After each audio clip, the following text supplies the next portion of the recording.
ہماری نمازوں کا کیا حال ہے؟ بچہ حافظ بن رہا ہے اور اپنی نمازیں غائب ہیں۔ میرے محترم عزیز دوستو، جو نمازوں کا اہتمام کرے گا وہ اللہ کے ذمے میں آ جاتا ہے۔ من صلی صلاۃ الفجر فہو فی ذمۃ اللہ تعالی، جو فجر کی نماز جماعت کے ساتھ ادا کر لے وہ اللہ کے ذمے میں آ جاتا ہے۔ اس کو کوئی گولی مارے اس پر گولی اثر نہیں کرے گی۔ حجاج بن یوسف کے زمانے میں حضرت عبداللہ ابن عمر اپنے بیٹے حضرت سالم رضی اللہ تعالیٰ عنہ کے ساتھ گزر رہے تھے عراق سے، تو حجاج کے ساتھ ملاقات ہوئی۔ حجاج نے بلایا تو بیٹھے ہوئے تھے حجاج کے پاس، فجر کی نماز کے بعد کا وقت تھا۔ عبداللہ ابن عمر خود بھی بیٹھے ہوئے، ان کے بیٹے حضرت سالم رضی اللہ تعالیٰ عنہ بیٹھے ہوئے تھے۔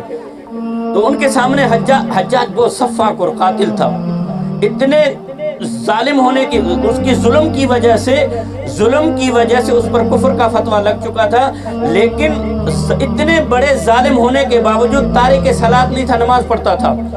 اس زمانے میں علماء کا فتویٰ تھا جو نماز چھوڑتا ہے وہ کافر ہے، وہ مسلمان نہیں ہے۔ تو عبداللہ ابن عمر رضی اللہ تعالیٰ عنہ بیٹھے ہوئے تھے، تو ایک قیدی کو لایا گیا اور لکھا ہے کہ اس قیدی کا چہرہ انگارے کی طرح چمک رہا تھا، اتنا خوبصورت وہ قیدی تھا۔ حضرت حجاج بن یوسف نے حضرت سالم کو بلایا، حضرت عمر کے پوتے کو، اور اس قیدی کا بازو اس کے ہاتھ میں دیا، جائے اس کو وہاں جہاں ہم لوگوں کو قتل کرتے ہیں وہاں اس کی گردن اڑا کے آ جاؤ۔ حضرت سالم رضی اللہ تعالیٰ نے حجاج کی بات مانی، اس کو ہاتھ سے لیا، اس کو قتل کرنے کے لیے لے گئے۔ راستے میں حضرت سالم نے اس سے پوچھا، ایک بات قسم دے کر پوچھتا ہوں، کیا آج تو نے فجر کی نماز جماعت کے ساتھ پڑھی ہے؟ تو اس قیدی نے قسم کھائی کہ اللہ کی قسم میں نے فجر کی نماز جماعت کے ساتھ ادا کی ہے۔ تو حضرت سالم رضی اللہ تعالیٰ عنہ نے اس کو چھوڑ دیا، کہنے لگے ایسی جگہ بھاگ جا جہاں تجھے کوئی پکڑ نہ سکے، دیکھ نہ سکے۔ حضرت سالم واپس آئے، تلوار لا کر رکھی۔ حجاج بڑا سمجھدار آدمی تھا، اس نے دیکھا تلوار پر کوئی خون کا نشان نہیں ہے، لگتا ایسے ہے جیسے عمر کے پوتے نے آج قیدی کو بھگا دیا، حالانکہ اس پر تو سزا واجب تھی۔ تو حضرت سالم سے پوچھا کہ تو نے اس کو قتل نہیں کیا؟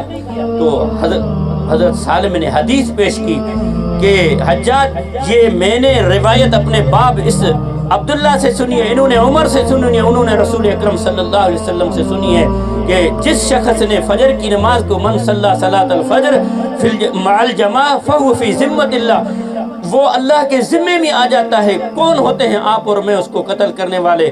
کہ اللہ کے رسول نے اس کو ذمے میں وہ شخص آ گیا، اللہ کے ذمے میں آ گیا، میں اس کو قتل نہیں کر سکتا تھا۔ حجاج ٹھنڈا ہو گیا۔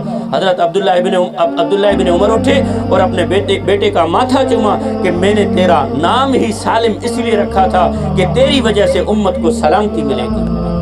تو میرے محترم عزیز دوستو، موقع محل کا علم یہ علماء جانتے ہیں، اپنے بچوں کو ان کے پاس بھیجا، ان پر اعتماد کریں، ان کو قرآن و سنت پڑھنے پڑھانے میں دیں، ان کو بھیک مانگنے میں نہ لگائیں۔